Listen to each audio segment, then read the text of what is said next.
आज हम लोग गणित का कंसेप्ट में विचार करेंगे। आज बहुत जबरदस्त एक टॉपिक लेकर आए हैं। ये टॉपिक बहुत ही महत्वपूर्ण है।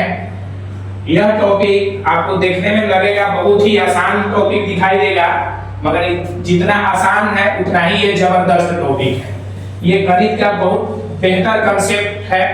इस कंसेप्ट को आप लोग समझने का प्रयास कीजिएगा और बहुत ही महत्वपूर्ण है। आज तक आप लोग पढ़ते आए होंगे कि 9 में से 9 घटाना है और 3 में से 3 घटाना है। अगर बटा में हो तो 9 में से 9 जाएगा 0, 3 में से 3 जाएगा 0। आप लोग यही कहिएगा कि 0 आएगा या अपरिभाषित आएगा।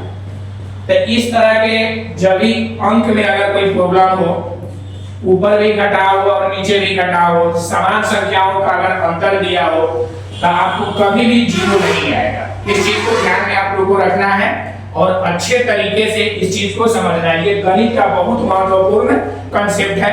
ये कंसेप्ट आपको सब जगह नहीं मिलेगा, इसलिए आप लोग के अनुरोध पर हम इस तरह के कंसेप्ट लेकर आए हैं, ताकि आप लोग इस कंसेप्ट को अच्छा से अच्छा तरीके से समझ सको, चाहे अच्छा से अच्छा तरीके से इसको हम सिखा सके आप लोगों को। इसलिए इस कंसेप्ट को हम लेकर आए हैं। देखिए, आप लोग को मन में आता होगा कि 9 में से 9 जाएगा 0 ही होगा और 3 में से 3 जाएगा 0 ही होगा।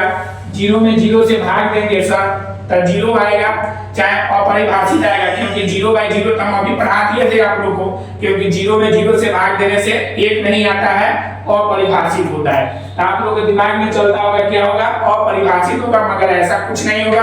अगर इस तरह के अंक पर अगर कोई प्रश्न दिया हो, चाहे इस तरह के अंक पर कोई प्रश्न दिया हो, तो उसका 0 या अपरिभाषित आंसर नहीं आता है। इस चीज को ध्यान से आप लोग समझ लीजिए। जैसे चलिए अब हम लोग जो बोर्ड पर दिया गया प्रश्न है उसको हम लोग सॉल्यूशन करते हैं, देखते हैं कि इसका क्या होता है। और ये टॉपिक बहुत जबरदस्त और बहुत शानदार टॉपिक है, आप लोग ध्यान से समझिएगा।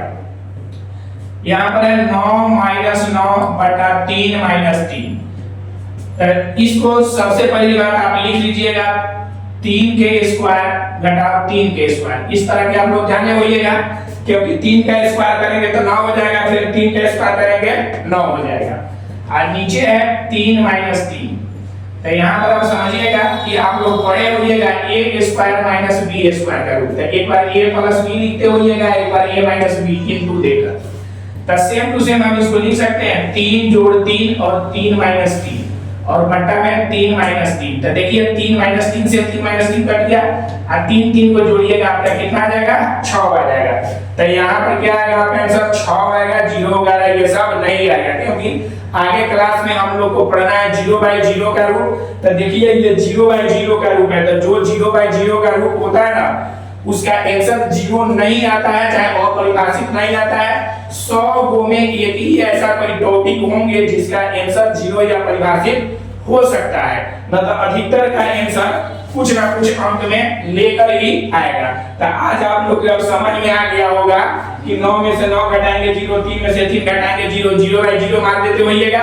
तो अब 0/0 नहीं मारना है, क्योंकि 0/0 के फॉर्म में कोई अगर कोई बल्कि एक्सप्रेशन होता है या व्यंजक होता है 0/0 के रूप में, तो उसका कुछ ना कुछ आंशिक मान लेकर ही आता है। चलिए इस प्रश्न को भी आप देख लीजिए।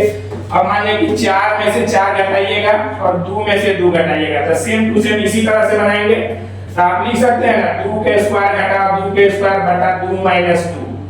तो फिर a माइनस b का हो a square minus b square का गुणनखंड फॉर्म हो गया a square minus b square का। तो यहाँ पर देखिए हम लिख सकते हैं 2 जोड़ 2 और 2 माइनस 2 बटा 2 माइनस 2।